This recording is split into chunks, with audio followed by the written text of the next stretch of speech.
Well, hello everybody. This is going to be a little bit of a long video. It's going to be a complex video, but I hope you enjoy it. And it's also going to be in several parts because I need to stop and start the camera and move it, and I don't want to shake and give you pictures of the floor and things like that. But how I decided to have this as my topic this week is going to be about the differences between various models of sewing machines and what you should look for when you are buying this. Several reasons that this has come up, and I thought that it was important for us to discuss, is Thursday I was on the train going to Antwerp to visit my eye doctor. 4 hours on a train to get to Antwerp. 2 hours there, 2 hours back. I was having this wonderful conversation with a nice lady who has a Bernina 790. And she was wanting to change it because all of her friends have Baby Lock Destinies. And I personally was in shock.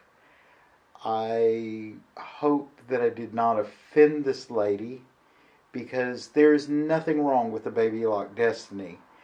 But this is part of the reason that I decided to make this video, is to explain the differences and to make some analogies that I hope all of you can understand.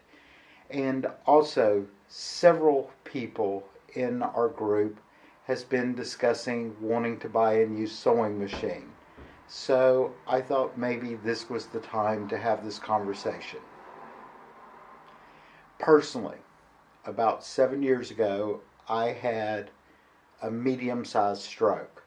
I was very lucky it did not affect me badly physically, but I've had some damage. One of those issues was I can no longer hold a needle to sew by hand. My hand will not close tight enough to hold it. I have always hand quilted. My grandmother taught me when I was 10, 12 years old how to hand quilt. And I have quilted by hand all my life until about 2 to 3 years ago. And I gave up quilting thinking that there was no way, never even thought of using a sewing machine to quilt. I was one of those that you used cotton thread, cotton fabric, cotton batting, maybe wool batting, and you did everything by hand. You cut everything out with scissors. I didn't even know what a rotary cutter was 2 years ago. We're just going to say 2 years ago.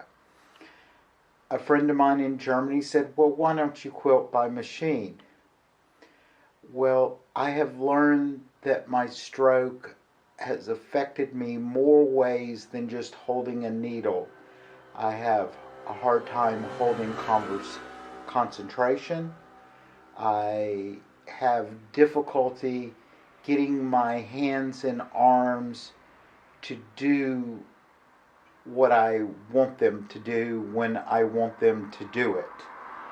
So my free motion quilting is the pit, because my hands, when I want to go, my brain says go this way, my hands don't do that. I have to stop and think about it. And free motion quilting is all about steady, calm movements, either fast or slow. I have the skills. I was taught how to do many of these things, but I physically cannot do them. So my quest with sewing machines has been to find machines that compensate with some of the skills that I have physically lost. And that said, we're going to discuss the pros and cons of many of these machines. I started a small group. I want it to stay small, called Quilt Block on Facebook, for others that are like me with severe arthritis, had strokes, whatever your issues are, that we can come and discuss them more openly, because I have always been embarrassed to discuss my stroke. I have always never told anyone, only my really good friends, until about 6 months ago, that I decided, what the hell? Maybe someone else can learn through the trials that I have gone through. So, with that said, I have set up my Janome, I've set up my Pfaff, and I've set up my Bernina. You can see my Pfaff and my Bernina behind me. My Janome is in the other room. They all have a number 80 universal needle. They're all going to have a white bobbin thread, and I'm using a color. The Pfaff and the Bernina have the same color, 60 weight cotton. The Janome has a goldish yellow 60 weight cotton for the top thread, and the only reason is I wanted to have them set up, and we're going to do some sewing. I am not going to get into embroidery in this video, but all of my machines embroider. And they all do things differently. They all do everything well, but they also do them vastly and massively different. And that is why I wanted to make this video, because I did not want this lady to come across that I did not like a Baby Lock Destiny. But to me, she has a Bernina 790, and it would be, in my opinion, like a severe downgrade in technology and quality. But that said, now also here in Europe, we do not have Baby Lock sewing machines. We have Baby Lock sergers, overlockers, and cover stitch machines. But we do not have their sewing machines. However, Baby Lock sewing machines are made by Brother. So, like the Baby Lock, the new fancy Baby Lock Solaris, is also the Brother Lumineer XP1.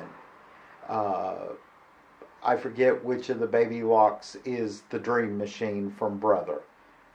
I tried a Brother. They did not work for me, and that will be part of this video of why they didn't work.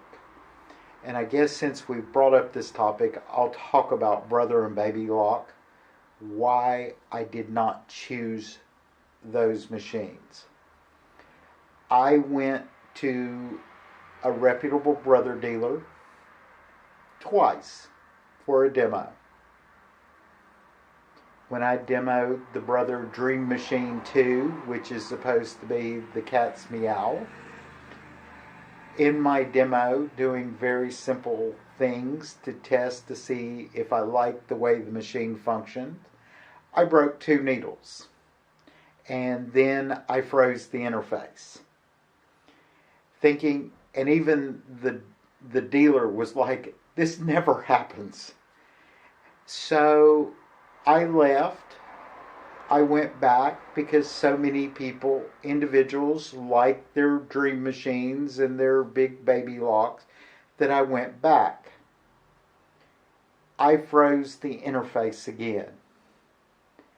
And I had problems making the machine do the things that I wanted it to do. I personally didn't like the interface. I personally did not like the laser alignment system, and let me tell you, they're very cool. And that is the reason that I went, because I thought these lasers would be perfect. But they did not work for me. And that said, this lady that had the 790 wanting a Destiny because all of her friends, I have been drooling and saving for a year and a half to buy a 790. And I was like, excuse me. And I don't want her to be offended by what I said, but I was shocked because her 790 will do everything that the Baby Lock Destiny or the Dream Machine will do. It just does it differently. Also, the Bernina will do things that no other machine will do. And we will get into why they can do that. That said, I have a Janome 12,000, which came out about 6 or 7 years ago. I bought it brand new, a leftover model in box, because one of my dealers is a very, very large dealer here in the Netherlands. He has 13 stores around the country, and every store has a specialty. The one that I made the video in specializes in FAF, and I am more of a FAF person than I am anything else, followed closely by Bernina, and part of this video will explain why. But his other store, they convinced me to buy this Janome and this 12,000, which is the same internal workings as a 14,000 and a 15,000, and the 15,000 is the new, brand new, top of the line. You can't go any higher with Janome. And the difference between my 12,000 and the 15,000 is the 15,000 has Wi-Fi, a few more stitches, and it has a little bit more memory, so it holds larger designs. But basically the machines are the same. And I spoke to Seth about this and he liked my idea.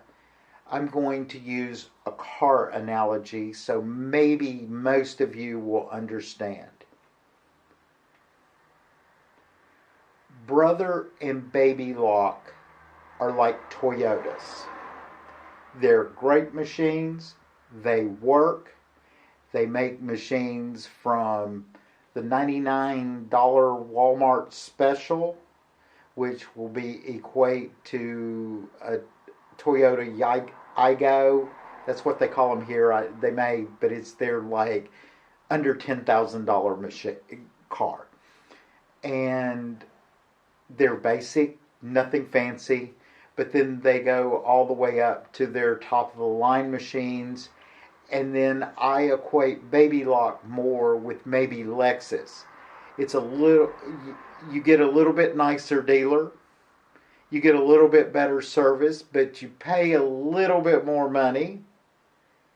But the machines themselves are the same, like between a Toyota and a Lexus. They're the same underneath all the glitz and glamour of them. Janome, I'm kind of confused about. It is either a Honda or a Nissan. And the reason I say Honda is because I have met no one except me that doesn't like their Janome. But I have reasons that I don't like mine. And it took me a year and a half to figure out why I don't like this machine. And I'm giving it another chance to see if, since I figured out the reasons, that I can overcome them. But the reason Honda is, they're not cheap. They're not, oh my God, fancy. But they go forever, and they're very nice. They're very comfortable, and they do pretty much everything. They come with everything. There's no discussing it. but then I put them in the Nissan because Honda doesn't make a lot of different models. Nissan does, because Janome has a lot of models that are in the budget range, and they go all the way up to the most expensive machines with embroidery and everything. Also, that said, Janome owns a company called Nichi, which are really good, but they're low to middle priced machines. They used to be an Italian brand, but now they're basically rebadged, recolored Janomes. Janome also bought Elna, which is an old Swiss brand. And basically, if you look at an Elna today and you look at a Janome, they're actually identical except for the color. Kind of like the Baby Lock and Brother. Baby Locks are gold and Brothers are blue. So, and then my first sewing machine was a Husqvarna Viking Topaz 30, which was the model that was replaced with the Topaz 50. There's someone in our group that has a Topaz 50, and we've had an interesting conversation. They are great machines. They're very Swedish. They have their intricacies and their weirdness. Husqvarnas have this system called Stitch Advisor. And you have to go through, before you start any project, tell it the basic type of fabric you're using and what kind of stitching you are going to use. And then the machine itself will go through and adjust its pressure foot, its tension, and everything for that type fabric, that type thread, which is fantastic. I had one. I loved my Husqvarna. All my machines have names. My Husqvarna Viking was called Gertie. She has gone to Valhalla. I bought her used. She was a good 10, 12 years old, used machine. She died. She froze up with a really big quilt stuck in the needle, and I had to take the quilt machine and all to the dealer. They had to cut the machine to get the quilt out, and then they finally got the system booted up on the machine and found out that I had put an additional 10 million stitches on it since I bought the machine. So she was worthy to go to Valhalla, and I loved her dearly. I missed her. I replaced her with my Janome under advisement from my dealer, and I understand why he advised me, and it's a great machine, but it took me a year to figure out why I really didn't want and then like this machine, but I replaced it with my 12,000. I also had a Pfaff Performance 5, which is a sew only. It's like 3 sew only top of the lines back. They're about to release a new one, so it's going to be 4. But it was a fantastic machine. It sewed magnificently. Pfaff has IDT, which is the integrated dual transport is what they call it, but it's Bernina calls it dual feed. Juki has started to add it. They call it smart feed, but Pfaff invented the built-in dual transport, and they've had it. It turned 50 this year, so they've had it for 50 years, and it makes the machine unique. The Pfaff does things that none of the other machines do, and we'll discuss that. I've made some quilt sandwiches, and I'm going to do some test stitches. Then I replaced my Performance 5 with a Creative Sensation, which is also about a 6-year-old machine, but it was also a leftover, brand new in box. I am the first owner. That's how I usually buy my machines, because that makes them a lot less expensive. Uh, this is 2 models back. This is the Creative Sensation. Then there's the Creative Sensation Pro, and then there's the Pro 2, and now we have the Icon, which in Husqvarna Viking is called the Epic, which is a humongous machine. With the embroidery machine, it is as big as my biggest table that I use for quilting. It's too big for my little apartment, so I don't think I will ever own an Icon or an Epic, but they are really nice machines if you have them, and I am waiting for them to bring the technology from these machines to this size machine, which is a 10-inch throat, not a 12-inch throat. My Janome has a 12-inch throat, but its embroidery is robotic, and it goes from the back of the machine instead of out to the side like most machines. But we'll get into all that eventually. And then this is my little Bernina 200 that's behind me. This machine I love. It makes the most beautiful lace and the most beautiful satin stitches known to man. And that is what Bernina is good for. And when we get an up close again, I will show you why they do this so well. And no one else does these things. And the reason I'm saying this, and I want to show you these machines, is Seth has a straight stitch Juki. Magnificent machine. But his type of sewing, that is the perfect machine for him. I have friends with like the $150 brothers from Walmart or Amazon or Singers, but they quilt on the weekend for a couple of hours on the weekend. They're great machines for them. They're not bad machines. But we go through all this, and we go through our brands, like Husqvarna is like a Volvo. It's very plain, it's very stable, but it has all these fancy features integrated into it that does everything for you.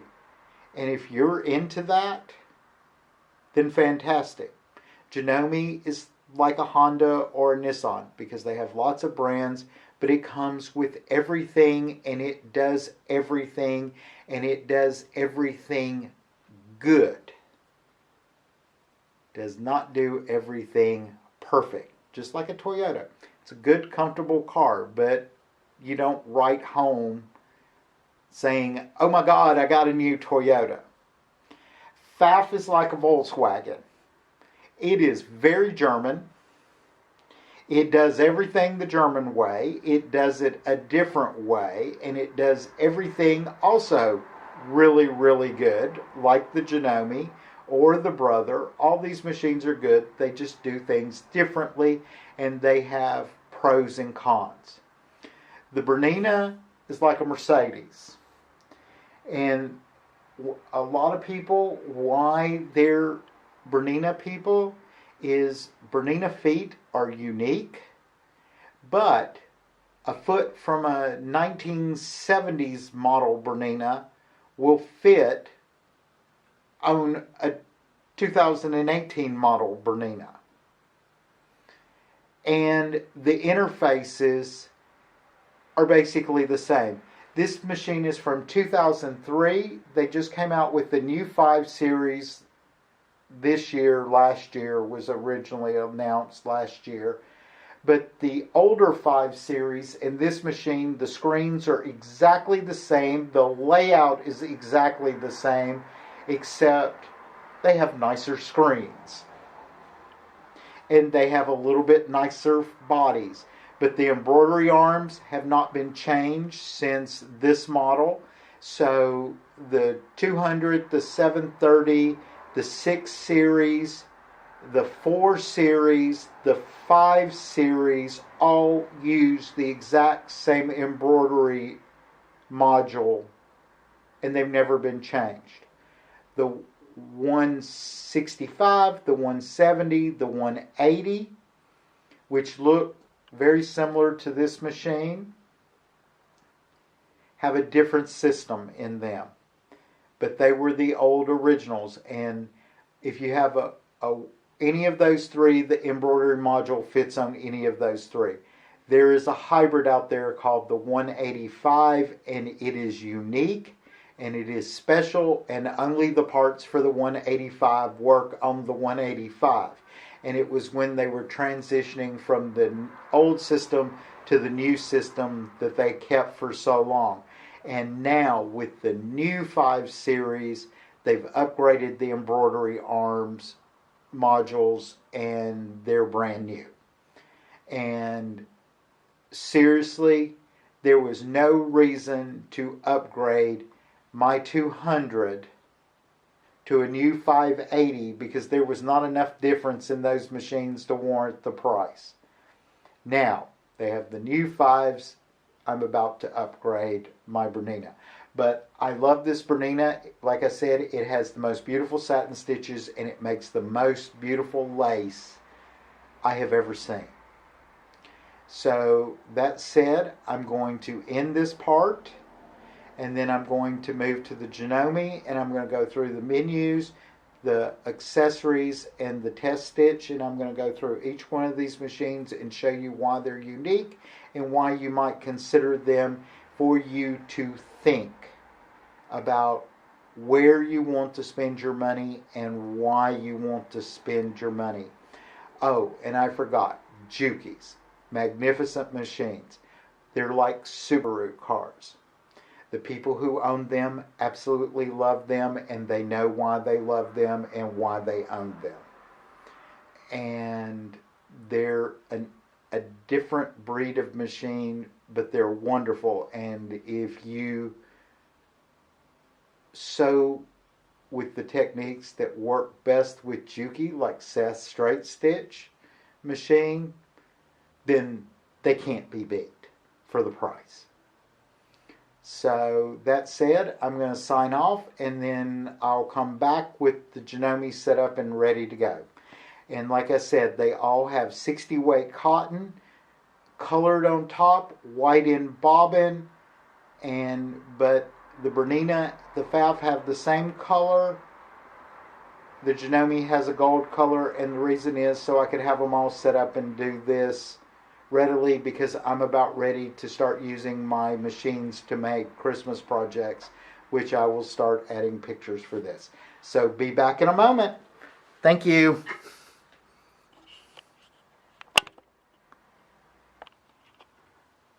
Okay, we're at the Janome, and I'm going to talk about the Janome. The Janome comes standard with lots of accessories. It has the fabric guide that I showed you in the video. It has the robotic border arm. The only features that I have bought since I've gotten this machine is I've got a bias binding foot that takes 1 inch pre-folded binding, which means you have to double fold your binding by hand, and then you can use this foot to sew around the edges. Great little foot. But you have to know how to fold binding to make it work. Then it comes also with its straight stitch plate. I have the zigzag plate on, and I put the open toe decorative foot so that you can see it do its thing a little better. One of the big controversies and one of the most misunderstood things about these bigger Janomes is they have 3 bobbin cases that go in them. Currently it has the red dot, which is for standard sewing, usually for thread between 40 and 60 weight cotton or their equivalent. The yellow is for smaller threads. It is a tighter tensioned bobbin, so it's harder to pull the thread, and you use smaller weight. This is especially used for embroidery. There is a blue dot one, which is mainly used for thicker threads, 28 or 30 weight, or sometimes even a little thicker than that. But it's also used for free motion quilting because the tension is looser, so it is easier for the machine to form those stitches. And the blue dot was an option. That was also an option I bought, but the yellow and the red dot came standard with my machine. I have the straight stitch plate and the zigzag plate. The zigzag plate is on the machine. Some of the newer machines have a new plate called the High Performance Plate, or HP, which gives better traction for piecing and for delicate fabrics, but it's a specialty item. I think the 9400 and the 6700 has that. Also extra I bought was a spring-loaded free motion quilting. This is the standard hopper foot, but it also comes with hopper feet for free motion quilting, but this is the specific one, and the reason that I had to buy this one is you get the ruler foot with it, so you can do ruler work on this machine. But with this machine you have to be careful because you can knock your machine out of timing, and it has some special settings. The 15,000, the 9400, and the 6700 can use the ruler foot natively. And then this was also an extra foot I bought. This is for precision piecing. You can see all the little red grid marks. This is a 1/4 inch behind the needle. This one's a 1/4 inch in front of the needle. This is a 1/4 inch past the needle, 1/8 of an inch, and you can use this to sew. But it also has an adjustable guide. You can put the guide in the middle and it becomes an edge stitch or a stitch in the ditch foot, or you can put the guide on the side and it becomes a standard 1/4 inch foot with guide. And I paid extra for that, and it has the guides in this box. So let me put these away for you. And then it also, these are all the standard feet. Let me turn it around here. Here's the standard hopping embroidery foot. This is the standard embroidery foot. And then you have all your standard feet. Here's the 1/4 inch foot to use standard feed dogs. There's a foot pretty much for everything here. And then this side is all for the AccuFeed. And this is their built-in walking foot system. You have the narrow and the wide AccuFeed. This machine is 9 millimeters. And all my machines are 9 millimeters stitch. But this is their version of the walking foot. And this has to be pushed into the back so it is not needle controlled. Most walking foots put, and your up-down lever for your walking foot is connected to the needle going up and down. This one is connected to the machine, which makes it a little more accurate. Also makes it work going in reverse, or when you're using decorative stitches, because the machine goes back and forth, does all kinds of things, and that's why you want this type foot. It also has a narrow one for dressmaking, garment. It's more used for garment sewing and precision stitching, but more than the quilting would require.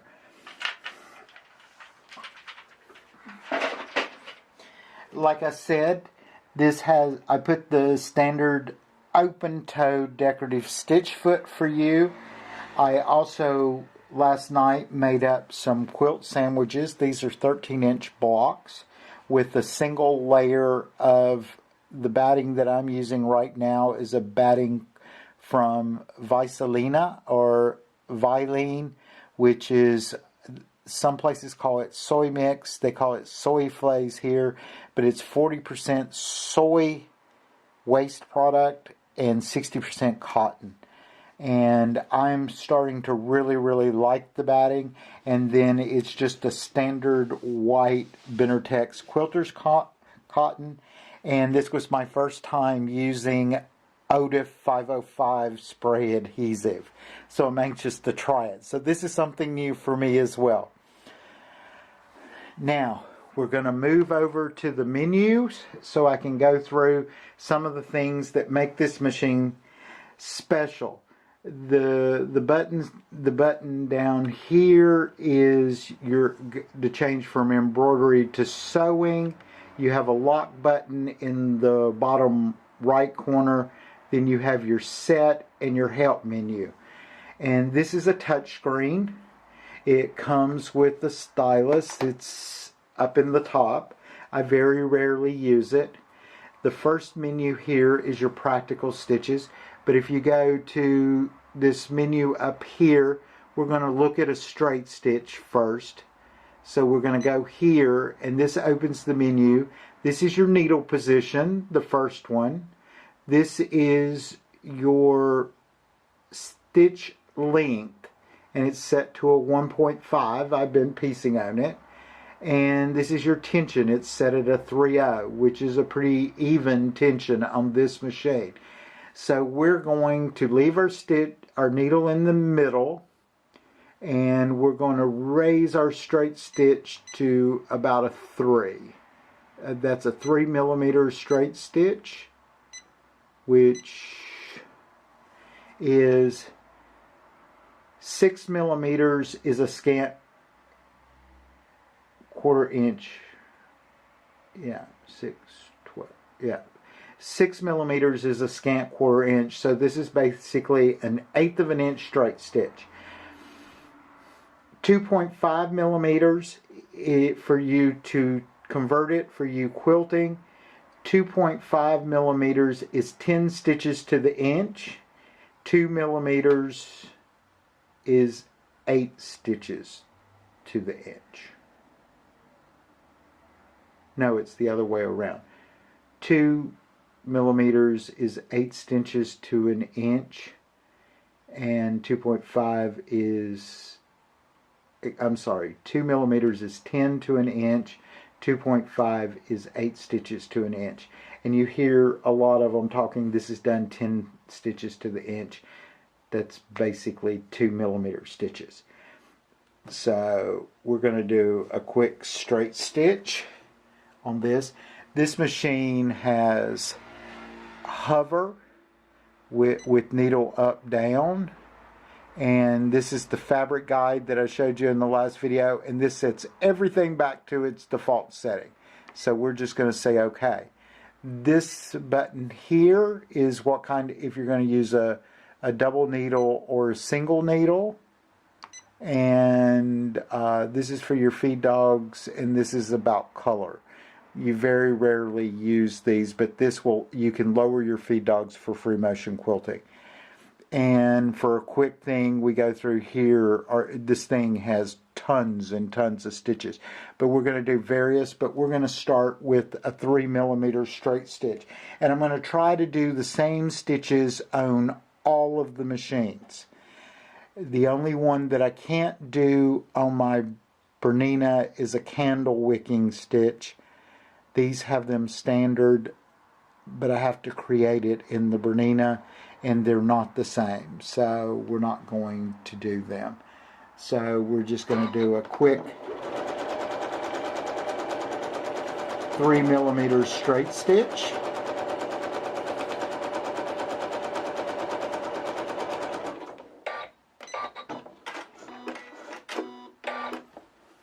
And this is what makes this machine special, is its straight stitch. Now we go, and it has the buttonhole menu. We have our decorative stitches, and it has a menu. Here's a whole menu of different applique stitches. And what the M and the right, the R and the L mean is this center line is stitched from the middle. This one, it's stitched from the right side, so it's going to move the needle over and it's going to sew into, and then the L ones start on the left side and sew to the center. And these are the beautiful things of a Janome. This is what makes this machine special, and this is why I bought this machine. and then you have your heirloom stitches, and like I said, I was going to try to do a candle wicking. Let's see if I can find them. Cross stitches, your sashikos,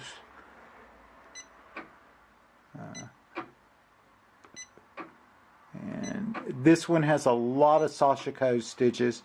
Here are the satin stitches, so we'll do a standard satin stitch. I think we need to go one more menu. This is just a straight 9mm satin stitch, and for 60 weight it's set at 0.4. We need to go down to 0.3 or 0.25 for a 60 weight thread. 0.4 is for a 50-40 weight thread, so the stitch itself is not as dense.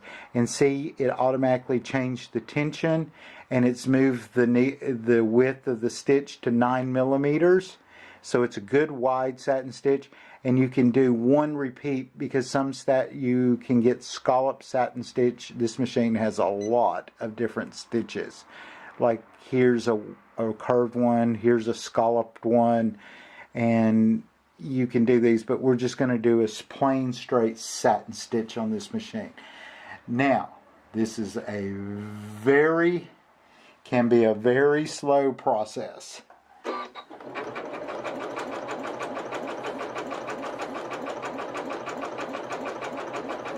To lay these satin stitches down.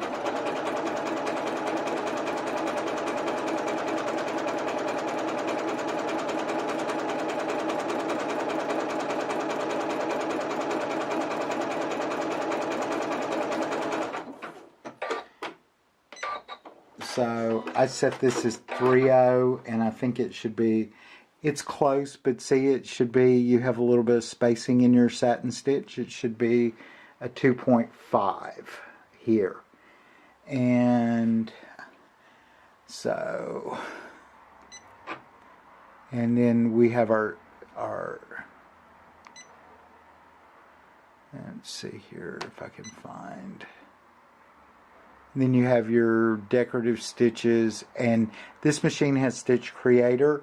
It also has an app for your computer. It's Windows only, and you can do everything on the computer and then send it to this machine. Where are the candle wicking stitches? Because I want to do a candle wick. Okay, that's gone into the quilting. Okay. And I'm going through, see, I use the straight stitch the most. Oh, here they are. The candle wicking. See, there's the little stars, and I'm going to show you the difference. I'm going to use this 8 so it does a double and then a single. And we're going to go up here, and we're going to lower our stitch length to make them a little shorter, to say 2mm. Leave the tension, everything set the same. And then I will put it right below.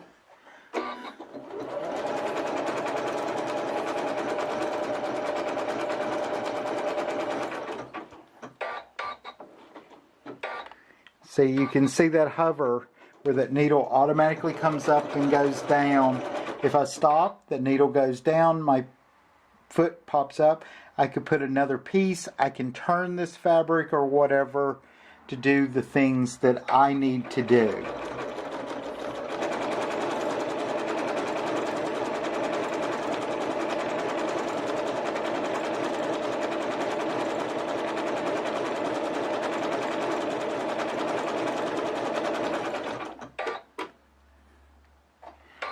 I'm sorry, I need to press the stitch pattern in so it will go to the end of the stitch sequence, and then it will stop itself and cut, and it finishes. And then you have your candle wicking, and the machine sews beautifully. And then we come back to the menu here for you to see. And it has tons of decorative stitches, and I'm not going to get into that because every machine is different, but I just want you to see some of the difference in how they sew. This menu, this has a t-shirt menu, and these are your procedures that you make. This is for seaming, over edge, which is basically the overlocker, blind hem, rolled hem, gathering. It will do a gathering. It has special procedures for zippers. And then we come over here. We have a basting stitch. It will sew on its buttons. It will tack. Here the applique menu, and it does all your applique stitches for you based on how you want to do applique. And we come back, and then we have the patchwork, which we got into. You have a straight and a lock. The reason you would want to use a locking is because if you sew like you piece by hand, where you start a 1/4 inch in and you end a 1/4 inch before you end your piece, then you need to lock because your stitches don't cross. If you sew from edge to edge, and when you sew across that locks it for you, so you don't have to lock. And then you have your quilting menu, and we have the straight stitch quilting, clasp quilting, which does basically a machine version of tying, and you have different types of clasps. It has little round eyelets, little snowflakes, little stars. This is a fantastic machine. And we go back to quilting, and we have our hand look quilting, and it does its thing, and that's why I put different colors so you can see. So we'll do the hand look, and I'll just go through here really quickly. We'll turn and we'll go through this.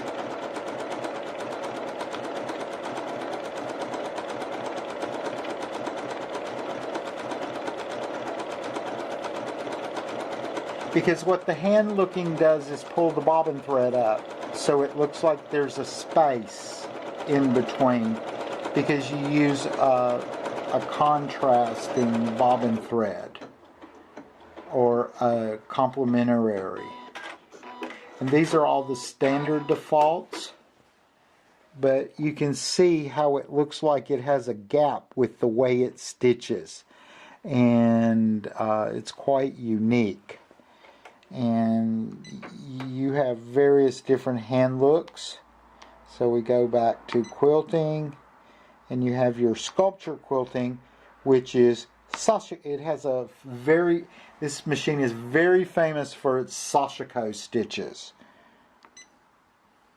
And I'll go through and I'll do this as well. These are all straight stitches, and we'll work with your straight stitch plate. And this machine is great for quilting and applique. I'm about to start a Japanese applique project I'm going to use this machine for, because I like the stitches that this machine offers.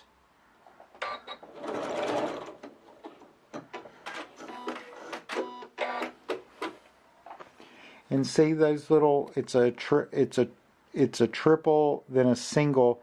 And if you're using like this thin weight, and if I was using a white cotton, you wouldn't be able to see that single stitch. You would only focus on that triple stitch unless you get right up to this machine. And these are the things that make the Janome. But the issue for me with Janome is simply this, and it took me forever to understand it. And we have to come in, and we'll zoom in here, is Janome puts the needle to the very far back of the machine. And you'll see this with the other. The FAF is in the middle, about right here, and the Bernina is here. And this was a thing that I had a hard time with this machine. And it's because of my stroke. I had 12 eye surgeries. One of my eyes is considered blind, and I have severe depth problems, and that distance makes it hard for me to deal and to see and to keep things straight and even. And we're talking an inch here of what a difference an inch makes. You always hear that saying. Well, this is one of them. But this machine is magnificent. I just discovered this a few months ago because I was cleaning up my area and I had all three of the machines sitting on this table side by side, and it was like an aha moment. So we're going to stop here and we're going to move to the Pfaff next. And it is actually my favorite machine, then followed closely by my Bernina. But this is a great machine and I enjoy using it. But for me personally, because of my vision issues, this machine does not work for me. And that's why I keep saying that it is so personal. So we'll talk about the Pfaff next, and we'll do much the same thing and the same stitches and see how the difference is that they function. And I mean they function massively different. And Singer, Pfaff, and Husqvarna Viking are all made by the same company. Janome, Elna, Nietzsche are all the same company. Brother and Baby Lock, they're different companies, but the machines are made in the exact same factory. The only difference is the look of the user interface. That is the only difference between the machines. So we'll go to the Pfaff in a moment. Thank you. Okay, I got the Pfaff on. Like I said, it has a white bobbin thread. This one is blue, using a blue 60 weight cotton. This is my Pfaff Creative Sensation. It has IDT, which is the integrated walking foot. And I have it engaged. I am using a specialty foot called the candle wicking foot, but it's made for the thicker decorative stitches, and this is what Pfaff is most famous for, and that's why we're going to go over. They all do something different. It's built in, so it is timed with the machine and the feed dogs. Everything is synced on this machine. And it is German. That's why I'm like it's a Volkswagen. It's very nice, very simple, but it does a lot of things. This machine came with both stitch plates, a straight stitch plate and a zigzag. I have the zigzag in. The straight stitch plate is here. And extra feet that I bought the binding foot for this. This also takes 1 inch pre-folded binding. I bought the Free Motion applique foot for the thread painting, and I have a lot more feet come as options on this machine. Like here's the straight stitch 1/4 inch piecing foot. That was an extra. But also, Pfaff comes with some great feet, and I will show you some of them because we'll need to change for it to do one technique. My Bernina and the Pfaff it has sideways sewing. The Janome does not have that. And we'll change the feet for that when it happens. And I like to use it. I use Quilt As I Go. And then I leave like a 1/2 inch unquilted when I cut my blocks off. I sew them with a 1/4 inch, so basically you have between a 1/2 inch and a 1 inch of empty space between your blocks. I go through my blocks with these, Pfaff calls them maxi stitches. Husqvarna Viking calls them opti stitches. So, and they're really great because you can just go through with this IDT and you can just go through a quilt in like no time. And it makes those blocks seem more uniformed. So, and this came with the smaller accessory tray. It slides over the free arm, but this machine is in a table. So it is flush. This table extends to the left to hold your quilt. Also, the back raises up to support your quilt for free motion quilting. And I have the Bernina on the left side here, and we'll move over to that in a minute. So we'll do that, and we'll go through. And then this is the 6D embroidery foot. I just had to take it off because I've been testing to a design for a lace quilt that I've been trying to design. So we'll go through. Now this has blue thread. This one, the stylus is not up here like the Janome. It has a little slot for it to always set in front. And all the controls are on the front of this machine. Here is your stitch. Here are your stitch choices. This is for your free motion. This takes you to your personal folders. This is your width, and this is your length, and this is your tension. And this is your speed control here, and this is your basic sewing settings and things. So we want to take this up to a 3. One of the weird things about Pfaff, Husqvarna, and Singer is most machines let you change your stitch length in 0.1 millimeter increments. Pfaff, Husqvarna, Viking, and Singer only do it in 0.5 increments. So you have a 1.5, a 2, 2.5, 3, so on. And this machine is more automated. It is more auto tension. It has one bobbin case, and it can tighten and do all of its things itself. And that's German. It just kind of works. And Bernina is older, and they do the same things a little differently, and we'll go through that. But here we go. I put the specialty candle wicking foot in. This is a separate foot. And we're going to I've slowed the machine down. Speed control is right here in our menu. So we'll go over here, and let's see if we can zoom in so you can see a little bit of the sewing and still get the there we go. And we'll make our 3 millimeter straight stitch in blue.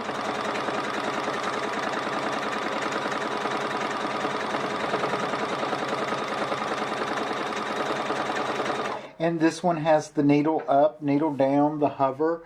I don't have it. If I put the needle down, it will pop up and hover, see? Now I'm going to press the scissors and stop it. This one has flush, more touchy touchscreen buttons. But here is a 3 millimeter. See the difference in the peck of that stitch? This one is smoother. And this one is more like that quilty long arm, that up-down stitch, which is really great for Janome, which I like in the Janome. And that was one of the reasons I bought my Janome.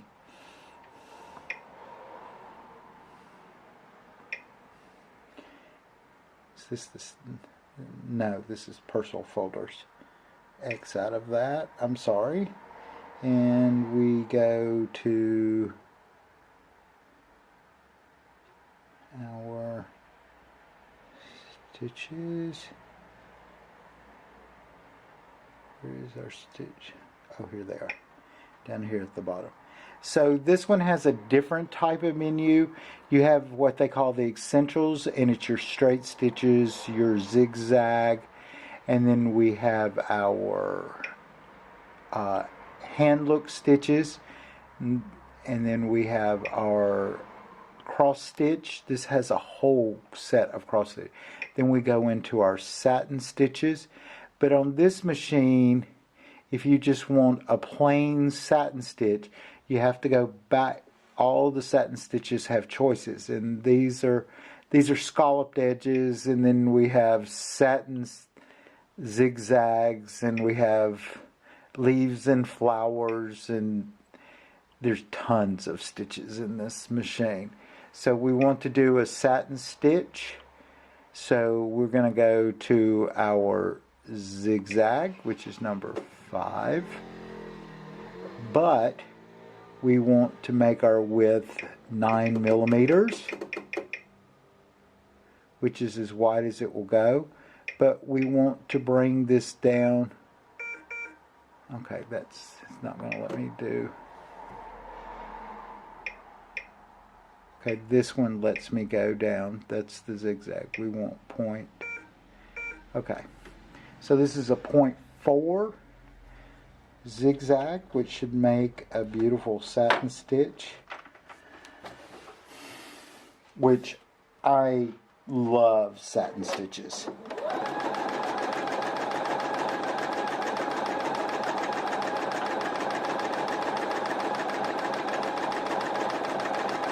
And it's a very slow process to make these tight satin stitches.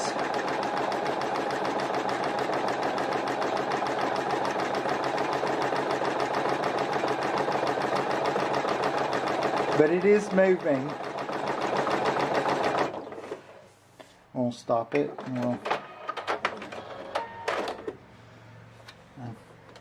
It did. I've done this too tightly.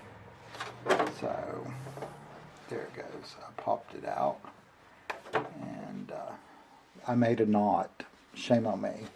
So I need to bring this up.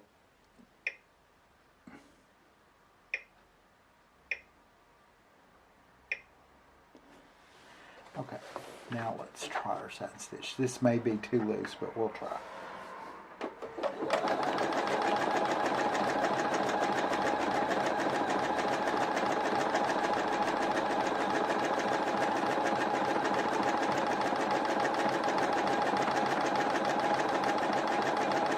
I had it a little too tight. And this again is the difference in the machine.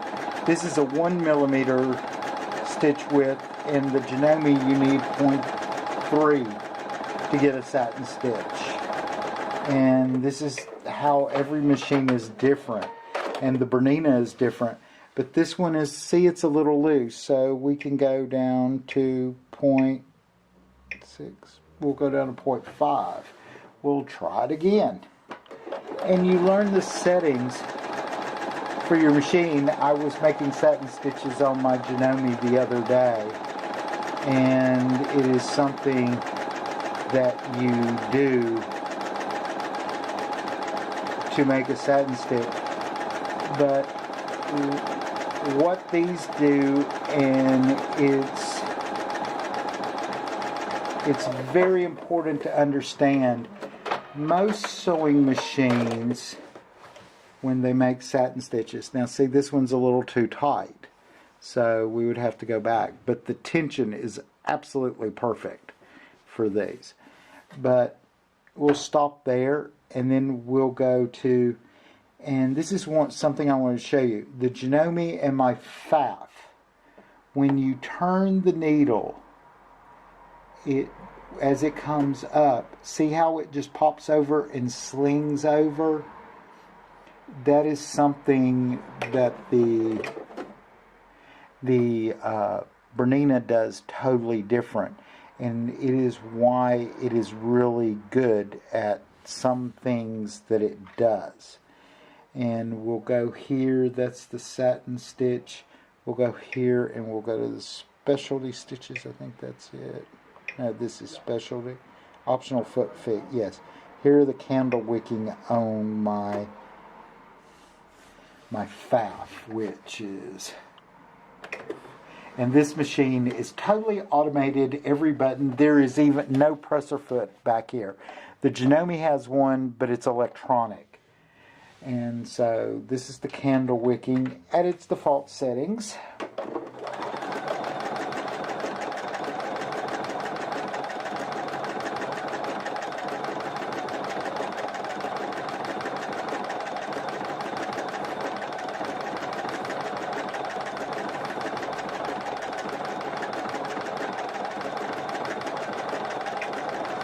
And this machine, when you want it to stop, you just press the scissors and it goes to the end of your pattern and then cuts. And you can see the difference in the depth of these versus these. The Janome does very flat stitches, very flat satin stitch. Bernina's more round, Pfaff is more rounded, more secure, it's more old-fashioned. And we can go into our, okay, quilting.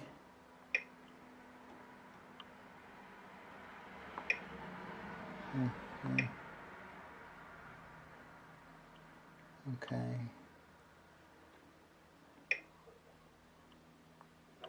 And this is the reason I did this. So here's a hand look straight stitch that's in the quilting. And it's in your hand look stitches. And this is why I chose different colored bobbin, because then you can really see what it's doing.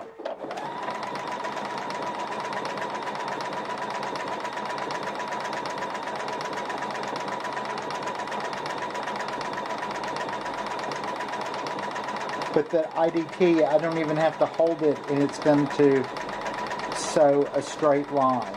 Basically, I just have to keep it straight because it's dragging. And we'll press stop. And it does everything for you. And you can see all these stitches, they're just a little bit crooked, so it looks like you're doing them by hand. And this is one of the things that the Pfaff is really, but it doesn't have all the quilting and all the specialty quilting stitches that the Janome has. And the Janome has 9-inch, which is 230 by 300 millimeter max embroidery. This one only does 200 by 360. It's longer, but it's a little bit not as wide, which is an 8-inch embroidery. So you can only do basically an 8 by 8 inch square block in this machine. The Janome you can do a 9. The Bernina has just shy of 6 inches. It's 5.9. And that's the whole thing about the new 5 series, is they have true 6-inch. But there's just something about the Pfaff. I get the Pfaff.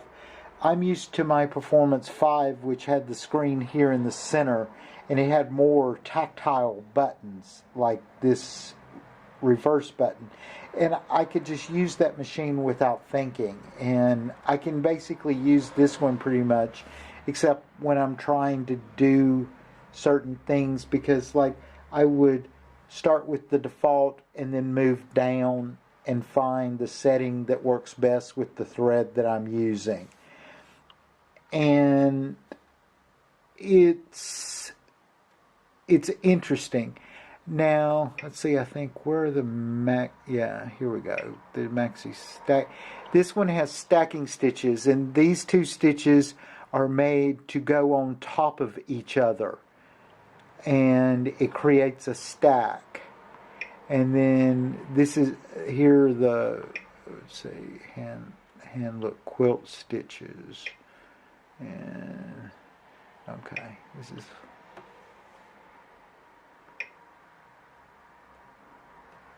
where are the maxi stitches? Okay, here we go. Stippling. This has the stippling, and then the fun stitches, art stitches.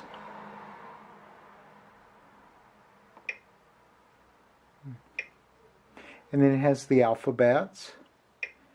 But we go here and we go to our stacking stitches. We want to go to our 4-way sewing.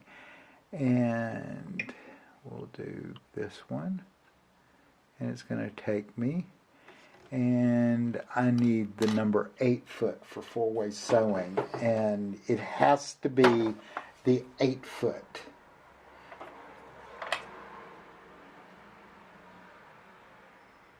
That's the 2. Here's the 8 foot.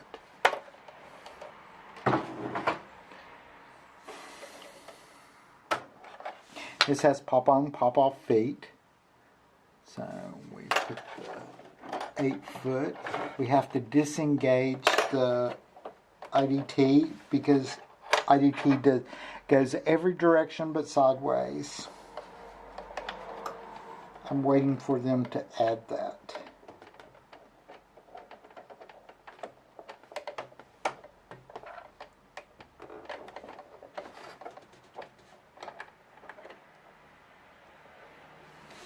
Okay, and we push our presser foot to make sure our foot's locked. There we go. We put this one away.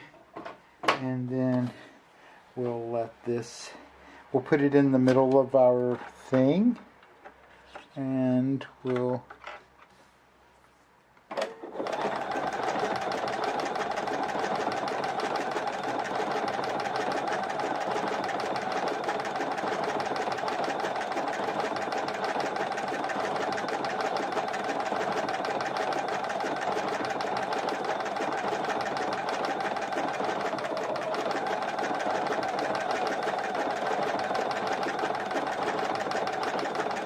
and see it sewing sideways.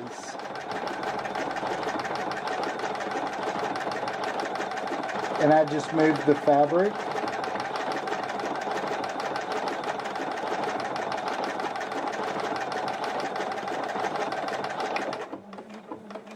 And this just gives you an idea of some of the things that it does that are unique.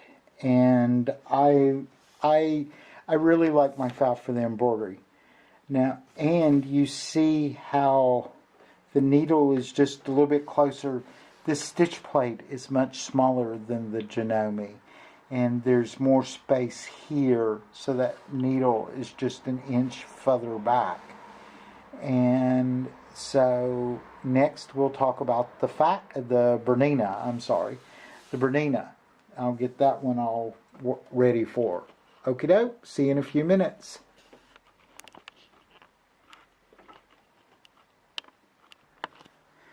Okay, now we're at the Bernina. This is a Bernina Artista 200. It came out, and this machine was made in 2003. It does have a memory board upgrade and a software upgrade, which makes it equal to the 730. And for Bernina top of the lines, we're not going to consider the 8 series. But you had the 730, then you had a 780, and now you have a 790 and the 790 Plus. Well, this one software-wise is equal. It used to have BSR. I broke the cable because it was an add-on feature with this machine. And we'll discuss all that. But the thing that makes Bernina famous is its feet and its small sewing surface. And we discussed this. See how close this machine is? The needle is to the front, how much easier it is to see. This is why I like to piece on this machine.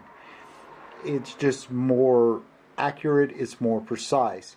But it is only a 7-inch or 7.5-inch harp. It's very small in this space here. So it can be difficult to make larger quilts, but you can do it. The famous thing with Bernina is the knobs. Many of the machines now are copying the adjustment knobs. And you turn for everything. And it's a little out. So you see the knobs. This is width. This is length. This is moving needle left, right. These are your information buttons, and you're clear of your memory. This machine is running on Windows CE. So it's a very old machine. The new versions are basically the same. They just have a little bit smaller, a little bit nicer, a little bit clearer screen. But this was really high tech in 2003. So we have the feet. On many of the machines, I have the zigzag plate. Here's the straight stitch plate. Some of the machines come with straight stitch plate, some do not. It can be an option. You have to ask. Some of the newer machines come with the BSR, and what the BSR is what makes Bernina famous is this little piece here for quilting. You plug it in and you free motion quilt, but what the machine does is it speeds up and slows down based on how fast you move the fabric. So you set it that you want a 2 millimeter stitch or a 2.5, which we said 2.5 is 8 stitches to an inch, 2 millimeters is 10 stitches to an inch.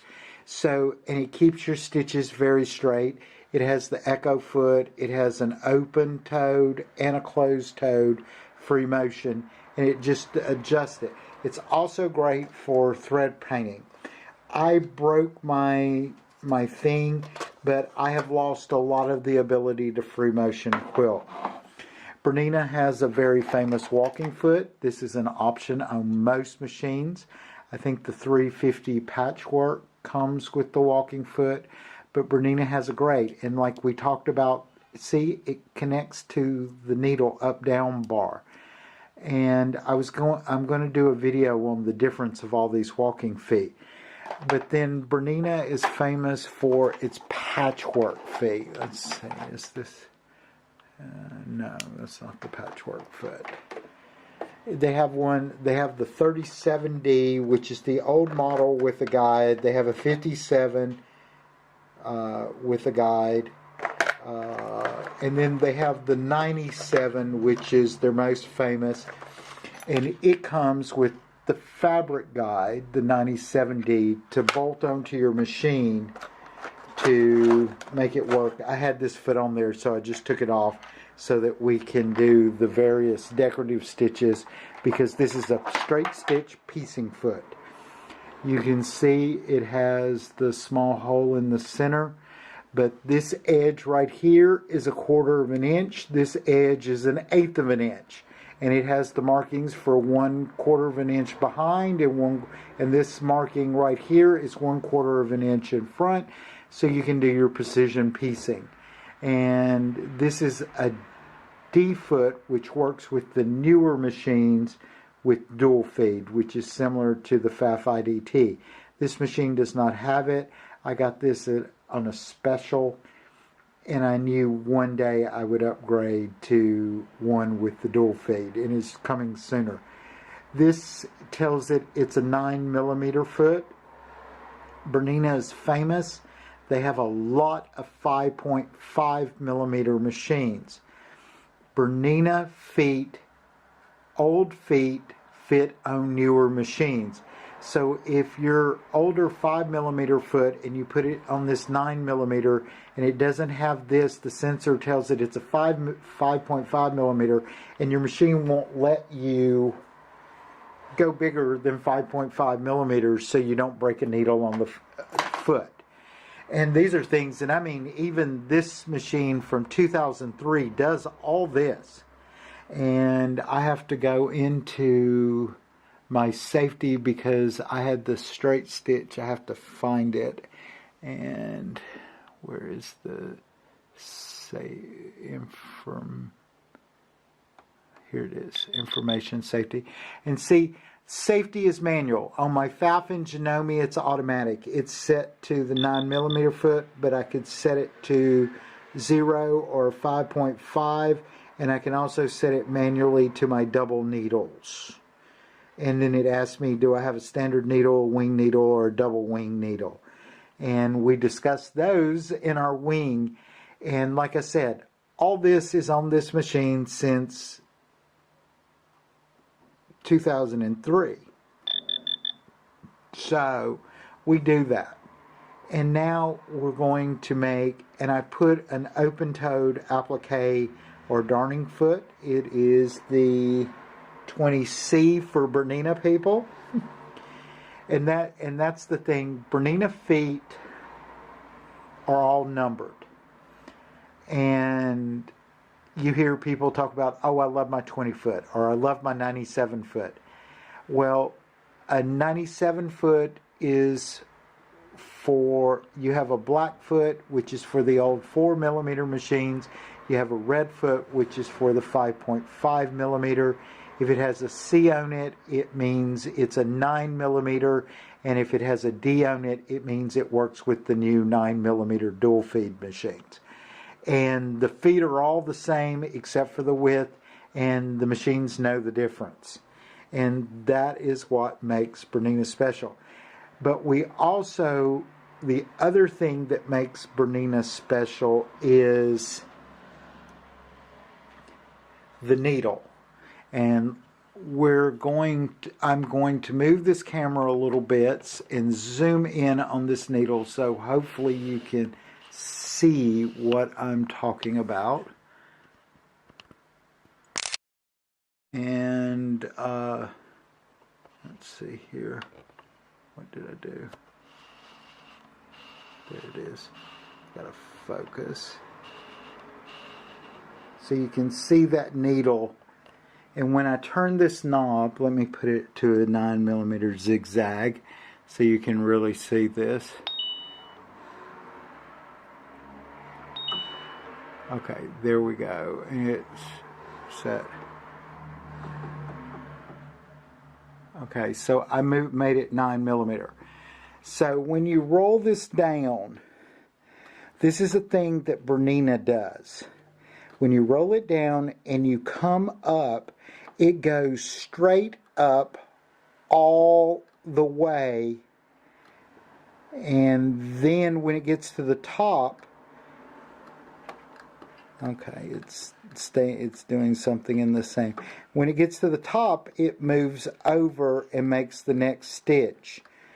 And I don't know what, and see, you can see this needle moving over, but it only moves when it's in its highest position.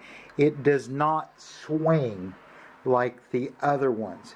And this allows you to make 3D satin stitches, which I want to show you if I can get it here.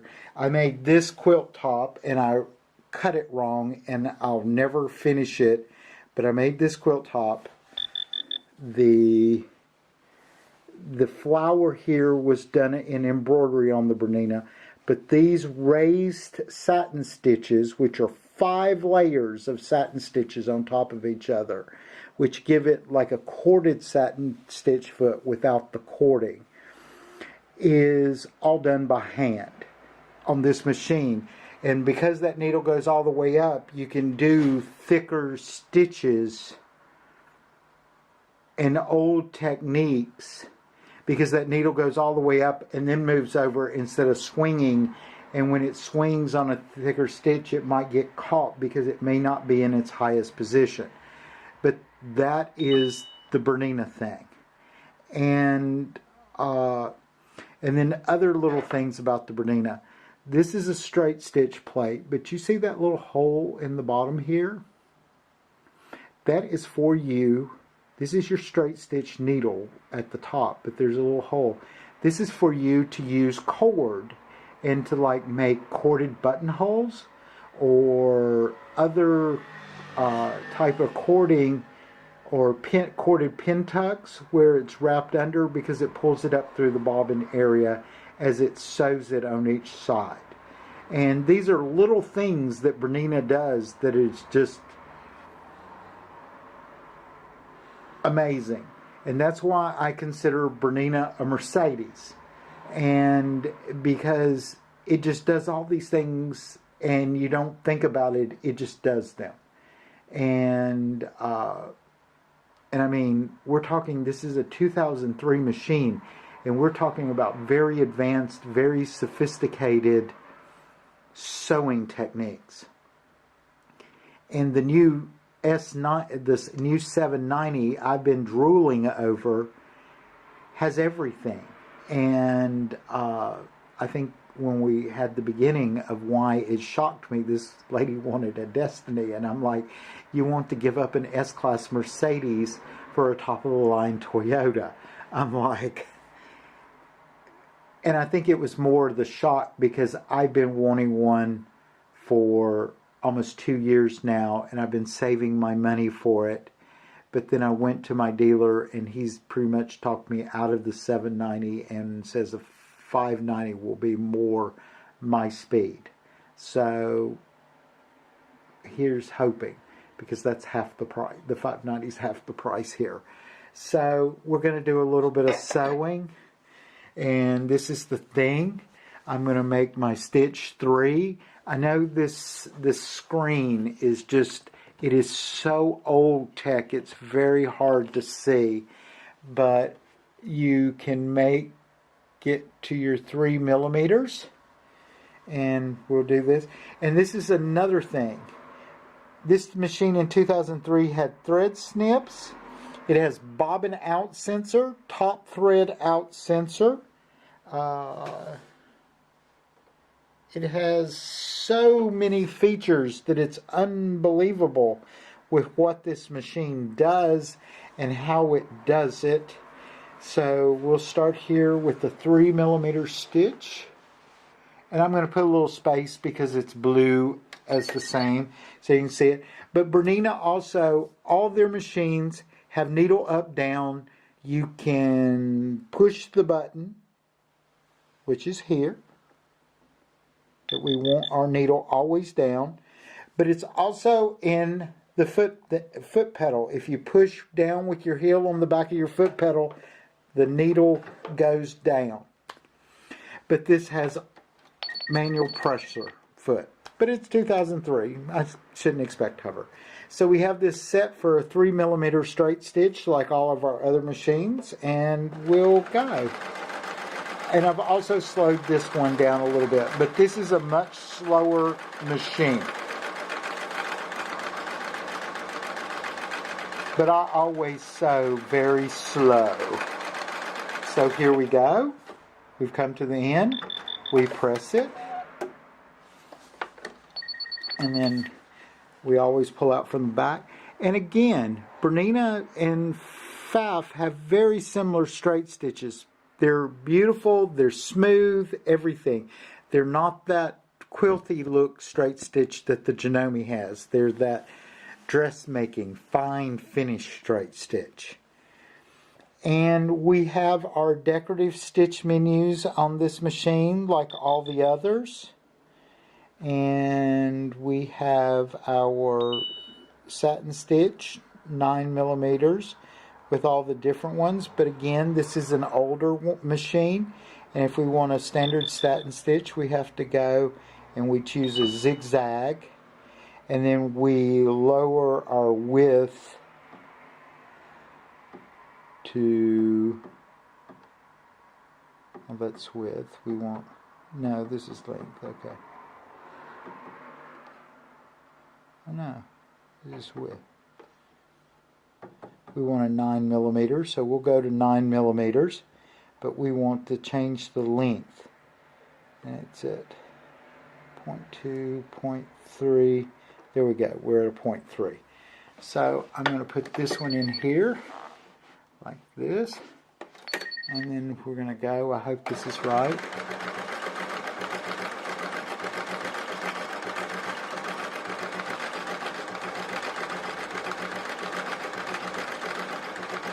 I don't think this is the right stitch. This is a different stitch than a satin stitch. Okay. And this is a different stitch. Let's see, I think, there we go. That's a zigzag, I'm sorry. My fault. I don't use these much. This is a 9 millimeter, and we're going to come down to, it's 0.1. We want about 0.3. There we go. This is true satin stitch. Here we go.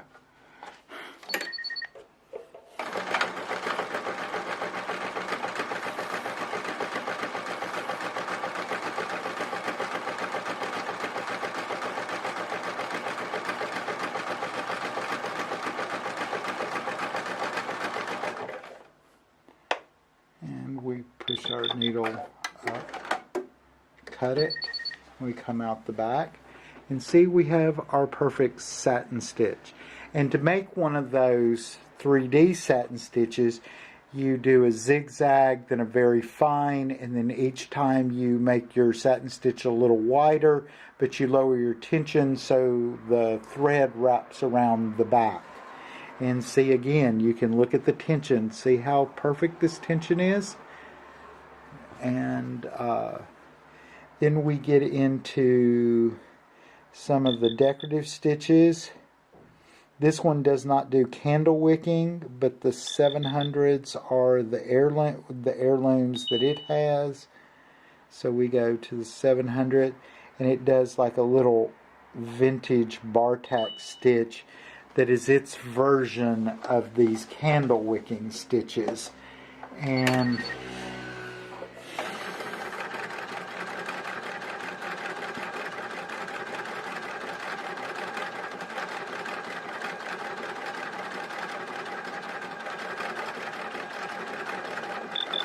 we go to pattern end, so it finishes the stitch and then it stops. Then we press our needle cutter and we open it. You always pull out of the back because that keeps your thread pulled through your needle. And then we have our like little bar tack, but I'll do a more bar tacky one that's in a zigzag so you can see what this machine does. And I mean, we're talking about, this is 2003.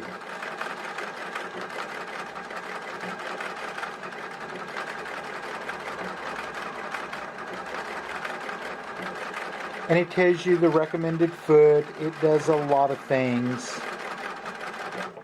And then here's the star stitch, which is its version close, but it's called a star stitch.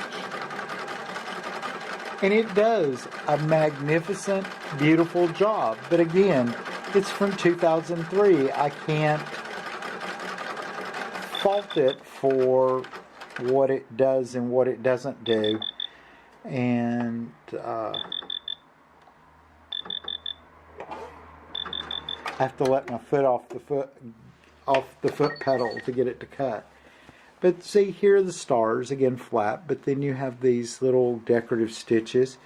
And this machine also has sideways sewing.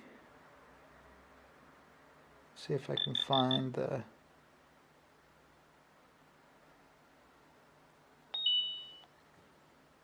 Okay, and I need the 1C foot. I have to find it. Because sideways sewing feet are very unusual. I have the 3C.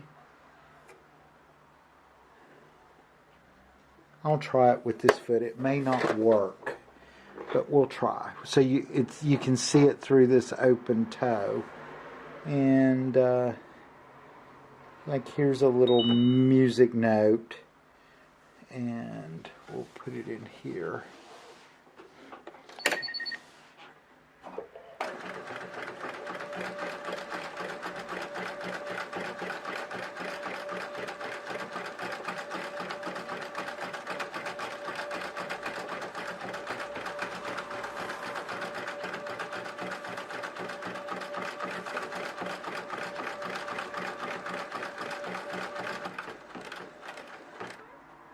Okay.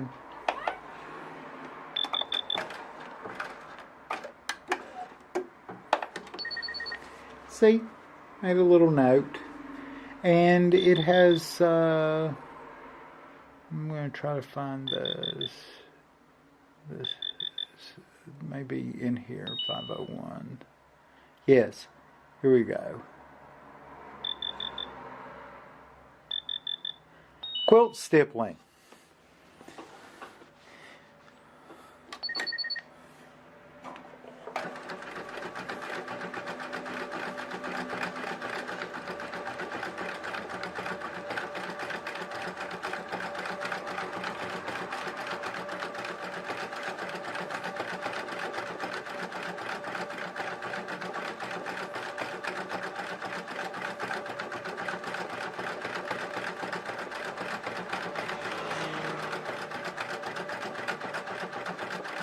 But it has wide satin stitch, wide scallops, things like that you can do that give your project a big arc.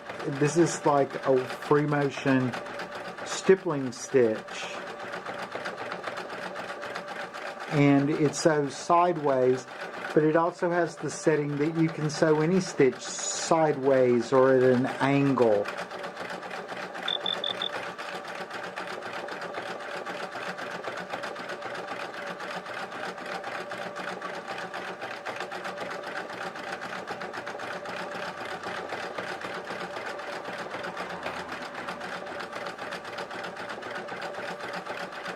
But again, like I said, this is from 2003 machine.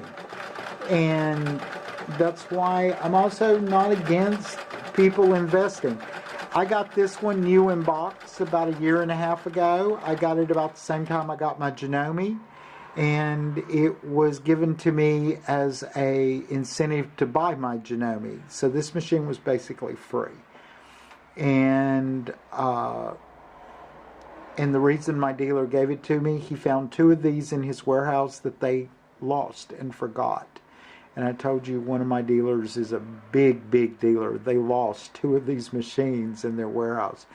And he goes, I'll just give you this if you'll buy the Janome because I can't sell them and you know what to do with them. And so this is my most used machine.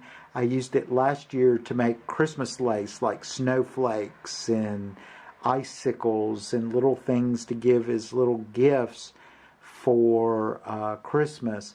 And between July and January of last year, I put over 4 million stitches on this machine, and it didn't even flinch.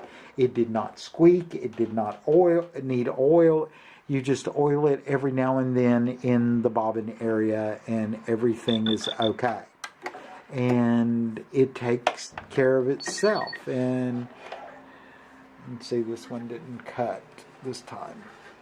And that's another 2003. Sometimes it doesn't cut.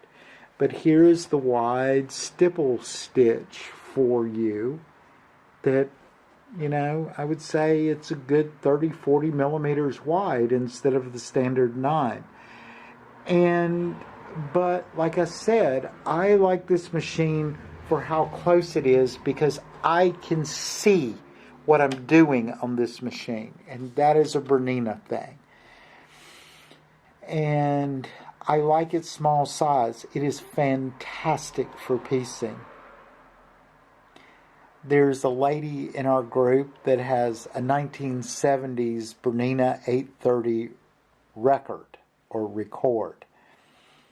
And she's like, well, it's just a plain machine. And what she didn't know is that is the most sought after modern vintage Bernina made. People beg for those machines and they snatch them up when they're found. And then the other really popular modern one is the 730, which is the upgrade to this. It's the same screen. The big difference is it has on this front faceplate, it has an aluminum sticker on it and says 730 instead of 200. And it has the BSR built into the machine. And this machine was made before BSR, and you got a cable and a little box that went onto the back that plugged into the embroidery module socket for the BSR, and it worked great. But I was moving around and I broke the little box and broke the cable, and I have been searching for one for like a year now, and nobody has them. So, and that's also the issue of dealing with older machines, but they're beautiful. And some of the great machines that are out there, Pfaff makes a 1222 that are just fantastic older sewing machines. Husqvarna Viking makes a Designer 2 and the Designer SE. The Designer 2 is way more affordable. My dealer currently has a Designer 2. He's wanting €799 for it, and it's an older machine. The Designer SE from Husqvarna Viking is still selling for €1,500 to €2,000 because they're so well made and they sew so nicely. I'm not familiar with the Brother numbers, But older Genomes are sought after. People love them and their tanks. I'm more familiar with the Pfaff and the Berninas because these are the machines that work the best for me. And we discussed this, my physical limitations. And I have spent 2 years buying and trading and adjusting my machines to get my sewing skills back. Some things I'm not ever going to get back, but I can use some of these machines to compensate from some of the physical liabilities. Like all these machines have start-stop, so I can sew without a foot pedal if my legs are hurting me that day. I can do a lot of things. The Bernina also has the old bobbins that most people know of as front-loading bobbins. This one has the old ones that you have the bobbin in the case. I have 3 of these. I bought 2 extra ones, and they are adjusted. This one is for normal thread. I have one set for embroidery thread, which uses the 150 to 190 weight thread, but it's a very tight tension for the embroidery to pull that top thread to the back. And then I have one that is a looser one that I use with thicker thread, like 40 weight and 30 weight thread on the occasion, because it was cheaper for me and easier for me to buy the bobbins. They're like 30-40 euro to buy them, and then I took my sample of thread to my dealer and he adjusted them for me and made them perfect. And you too can go to your dealer. Again, I talk about the relationship with your dealer. Your dealer is important. I could spend 2 hours adjusting the screw on this for the tension. He just went, pulled the thread, turned the screw, pulled the thread, turned the screw, and it was right kind of attitude, because he does them day in and day out. And my Bernina dealer is a much smaller dealer. Well, for the conclusion of this video has been a trial. I made the first 3 parts, and I made this part yesterday, and for some reason this part didn't happen, which was the conclusion. And I was working with the videos. My laptop quit working, says that the hard drive went away in it. It's only 3 years old, so it's off to be repaired to see. But my trusty 2005 MacBook Pro still works like a champ. So we'll get this done, and I hope you are enjoying this video. It was hard, it was emotional to discuss about my personal problems and why I have the machines that I have. But if you are shopping or thinking about a machine, do not underestimate vintage or older used machines. Like I said, I have a 2003 Bernina. I absolutely love it. It has many of the same features as my newer machines have. But it was a very expensive machine in 2003. Now they're not so expensive. But if you're looking for a machine, some things that are a must, that people really, really enjoy on their machines, especially if they're quilting, is needle up, needle down, meaning you can program the machine to have the needle stop down inside your fabric so you can turn it or add another piece or do whatever you need to and continue stitching. Thread snips or a thread cutter. Seth, with his new Juki, has a thread cutter. He says he'll never buy another machine without thread cutter. I could actually live without a thread cutter. Sometimes I use it, sometimes I don't. But that's habit. The feature that I can't live without is hover. But that is a pretty advanced feature, and most machines with hover pretty much have all the other features on there. So I'm stuck in the higher middle range to the higher end machines just because I require hover. A lot of people love the knee lifts. Like I've said, they hurt my legs because I have severe rheumatoid arthritis in my hips, and that sliding out motion is painful. That's why I like hover. Embroidery is nice to have. There are a lot of things that you can do with an embroidery machine. And no matter what your budget allows, get the best machine that you can. There's nothing wrong with the $99 Brother from Walmart. And there is nothing wrong with having a $15,000, $20,000 Brother Lumia XP1, which was just released, or a Babylock Solaris, which is the same machine. But the point of this is for you to understand why you're choosing what you choose.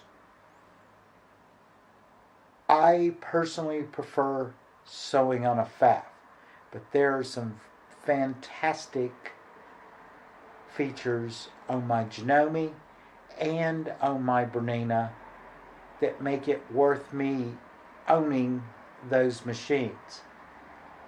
Would I buy another Janome for me personally? No. I would never buy another Janome strictly because of its needle position and the way the machine is designed. Does that mean it's a bad machine? No. It's a bad machine for me. There are many things to look at when you buy.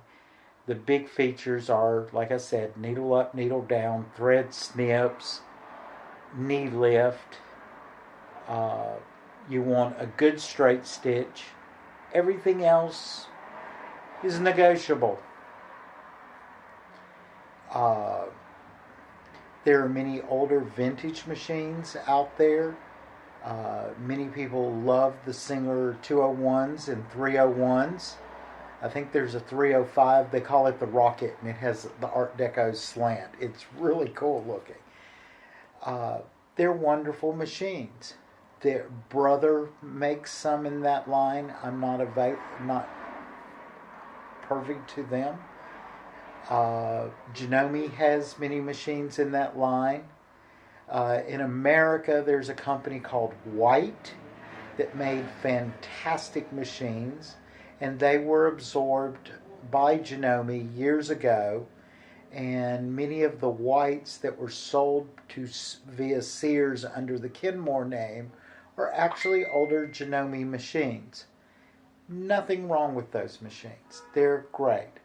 If you are looking at a used machine,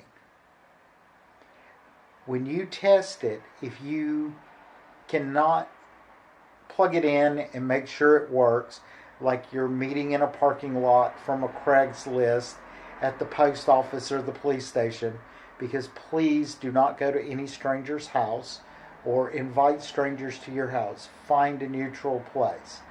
Open the machine up, turn the hand crank. Does it turn freely, or is it really difficult to use? And the other thing is, if it's electric, make sure it has the foot pedal and make sure it has the bobbin cases. Because some of these old machines, it's very hard to find the bobbin cases that fit them. If you have the bobbin case and you have the foot pedal and it turns freely, most likely all you need to do is oil it and clean it up, and you've got a great machine and can save you a lot of money. If you're coming up to the 70s and 80s machines that had the cams in the back to change the decorative stitches, and they look like little cork or plugs that go in your machine, and each plug has a different set of decorative stitches. The big thing to look at in those is, do you have the cams? Because they're very, very hard to find. And any of the cams cracked, and is that area inside where the cams fit, is that cracked? Those machines are notorious for that. If they're cracked, they're not worth having. Then you come into the newer machines that have special. Just try to make sure they work. Most of the older machines, they're tanks. They don't break. They weigh a ton. All they need is a little oiling and a little tender loving care, and you can have a fantastic machine. Like I said, there's a gentleman on one of my quilting groups. His name is Tim Latimer. He uses a treadle machine. And let me tell you, he can out-quilt all of us on that treadle machine. Put together. It's amazing what he does. Bonnie Hunter is a famous quilter. She uses an old vintage machine. It's either from the late 50s or early 60s. But that's all she uses. Jordan from Jordan Fabrics has a Consew, which is a older industrial machine. All it does is do a straight stitch. You don't need a $20,000 machine that has all the bells and whistles to quilt. You need a good straight stitch. Everything else is negotiable. Then, and my opinion is, if your budget is less than $500 US or 500 euro or 500 Canadian dollars, 500 Australian, buy them anywhere you want, because they are not going to be a sewing machine for a lifetime. But you should get several years of good use and figure out what you need. If you're spending between $500 and $1,000, and dollars I'm using generally as euros, Canadian dollars, Australian dollars, whatever your country uses, then you're entering that era that maybe you can get a better deal online, but you need to start discussing a meeting with the dealer and start forming a relationship with your dealer. Because let me tell you, your dealer is invaluable in your relationship and your experience with a machine. And I am fortunate. I have 2 major dealers, and I have wonderful relationships with both of them. They both know that I deal with the other ones, but they're good at different things. I go to a smaller dealer. All he sells is Bernina and Janome machines. He used to sell Husqvarna Viking, and he has a few in his store, but he doesn't carry those all anymore.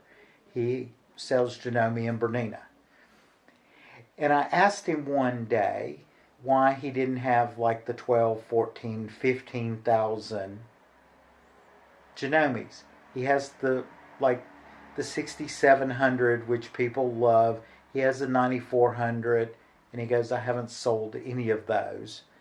And I asked him why, and he said, because people that are going to spend that amount of money will buy the Bernina instead. I thought that was an interesting statement. And now that I've been going through this for 2 years, I understand why someone would want a Bernina.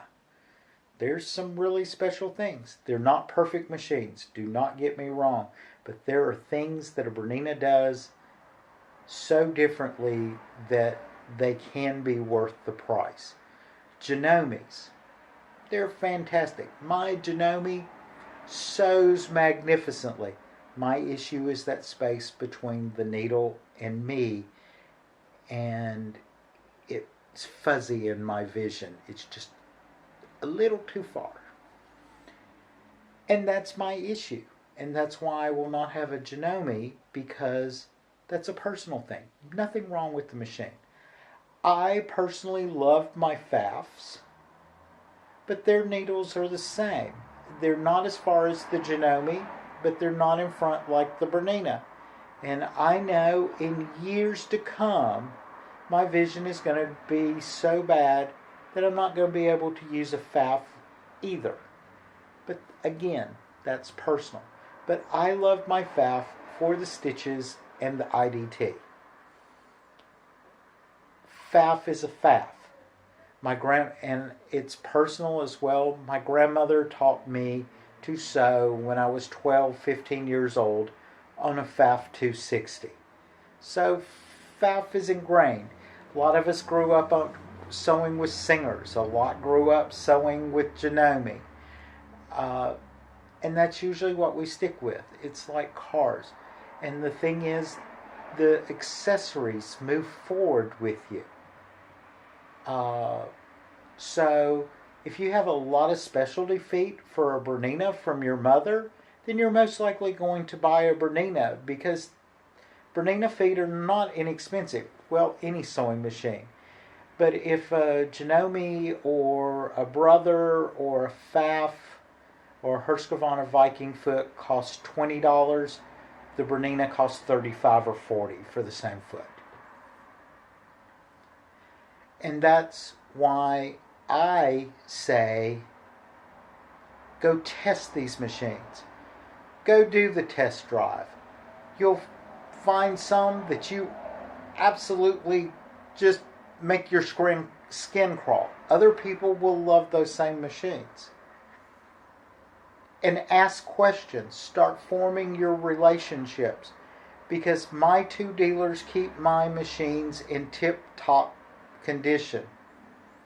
And I was talking to the tech at my big dealer, and he was like, we cringe when you come in, but we know it's going to be okay, because I know my machines, and I want something very, very specific fixed. I am not there for a simple problem.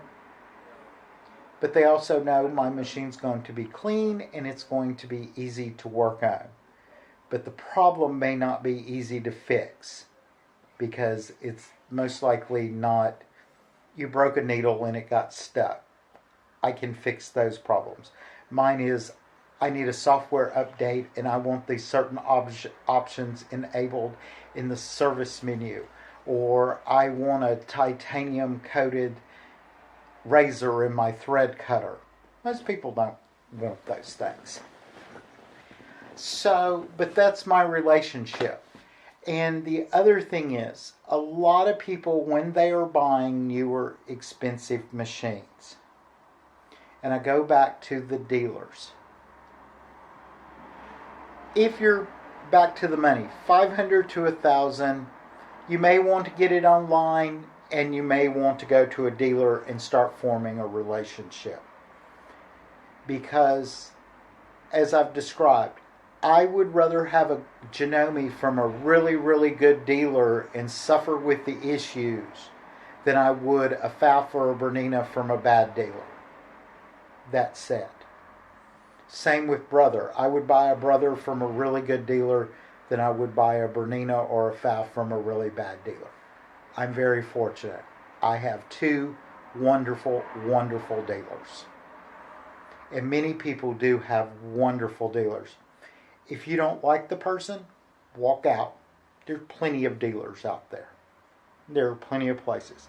If you are spending over $1,000 for a sewing machine, you need to buy it from a dealer. You need to develop the relationship, because you're going to need that person. Because these higher end machines have to go in once a year, just like your car. No matter if you did 10 stitches or you did 4 million, they have to go in, they have to be cleaned, they have to be oiled, they have to be serviced, just like an automobile. And that is why you want a good dealer. You want a dealer that you can trust. You want a dealer that you want to be able to ask questions. And dealers have a lot of solutions for the machines that they carry.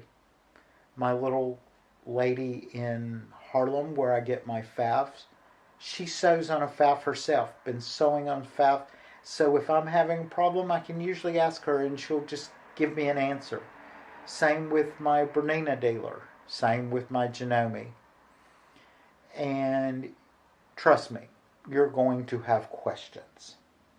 Because these new computer machines are so complicated and so intricate that sometimes I feel like it takes a PhD to run them. But then they're so easy to use. You don't know why it's doing the things that it's doing, because it just does them. But you need to understand why it does what it does. So if there is a problem, you know how to fix it or where to go to get it fixed. And I want everyone, I hope they really, really enjoy this video. I know it's long. I know it's hard. It's emotional. And it's very personal decision. Some people don't like driving Toyotas. Some people don't like Mercedes. Same with your sewing machine. It's a personal decision, and also based on your budget. Many people have a inexpensive Toyota because that's all they can afford, but it still gets you from point A to point B. And value the relationships and value the development. And enjoy the experience. And like I said, I have spent a lot of money trading, buying, and using machines, trying to figure out how I can keep quilting because it makes me happy. I wish I had someone that would have given me this conversation 2 years ago, because I would have probably never bought a Janome, and I probably would have two Berninas sitting here, a small one and a big one, to be honest with you. But I still love my Pfaffs. But the reality of where I'm going in the future, that I know is coming, I probably would have invested more in just the single Bernina. I started out with the Husqvarna Viking. Fantastic machine.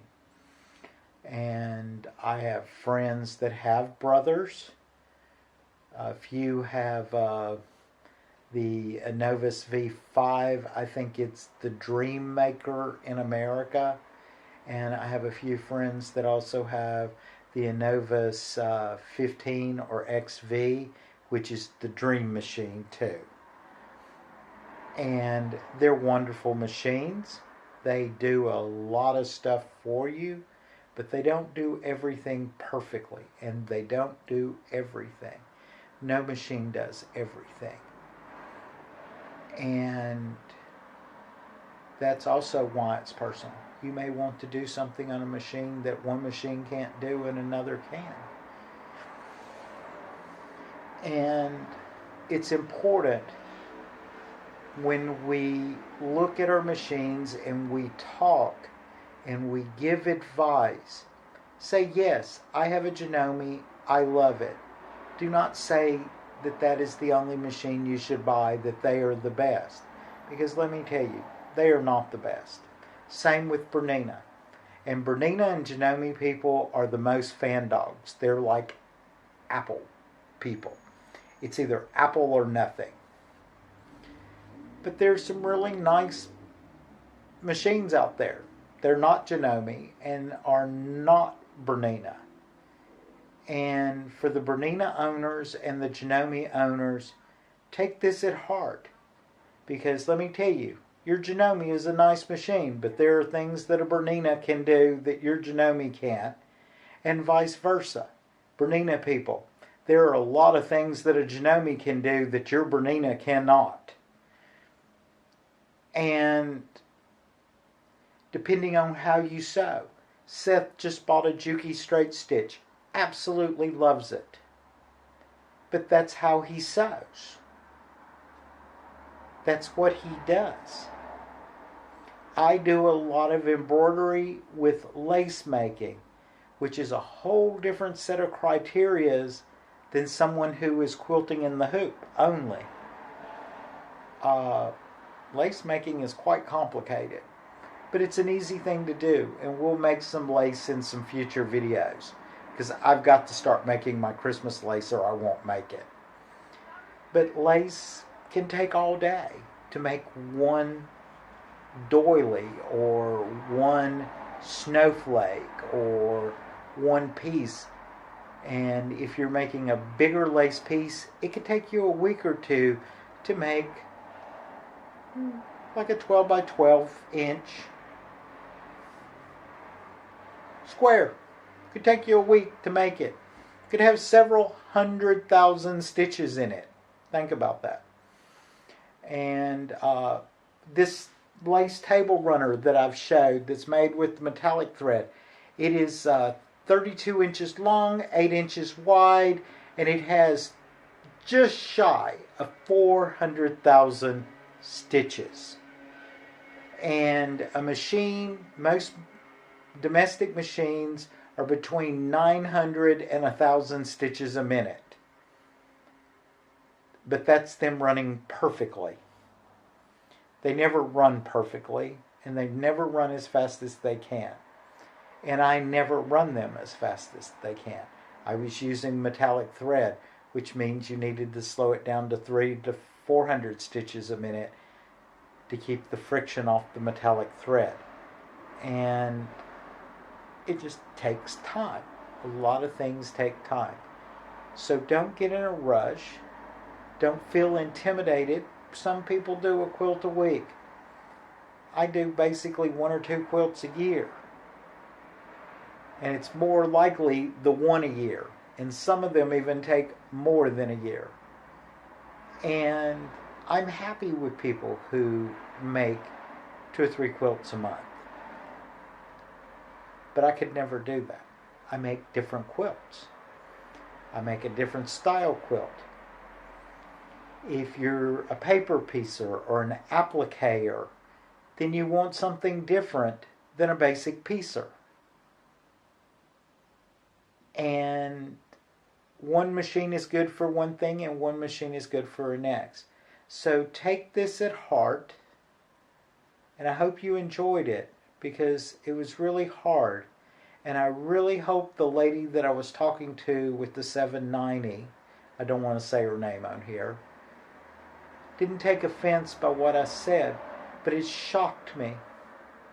Because in my opinion, her 790 is an S-Class Mercedes, and she wants to go to a Destiny, which is an E300 Lexus. And I'm like, why would you want to give up a Mercedes for a Lexus? They're both nice cars, but I still think the Mercedes is a little nicer. Me personally. A lot of people love Lexus. But her 790 will do everything that Destiny does differently. Some of it is better. I personally never could get the hang of the laser alignment on a Brother or a Baby Lock. I like needle point, using the needle to position your designs in embroidery. That's me personally. I find it easier because I can roll that needle into the point and say, nope, it's not in that X. Instead of guessing and it being a millimeter off, I can move it a millimeter and I can make that needle go right into the thread that I want it to start. And it's hard to do that with the laser. That little laser dot is quite big when you're thinking of thread size. So these are personal things. A lot of people love the lasers. And let me tell you, that Solaris and that new Luminaire XP1 from Brother came out with that projector technology. I was like, ooh, that's nice. But then I watched a long video, and the only thing on the machine that really enticed me was the projector. So is it worth 20,000 US dollars? Well, they're 13,999 euro retail before negotiation or trade. Here, are they worth 14,000 euro just for a projector? I'm like, no, I'll keep my Bernina and I'll keep my Pfaff. And again, that is personal. Your machine is as personal. My machines all have names because they have personalities and they revealed those names.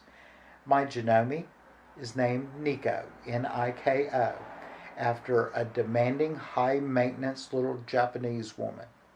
Because that machine is the most fussy, most picky, most demanding thing I've ever seen. But once you do everything correctly, she sews magnificently.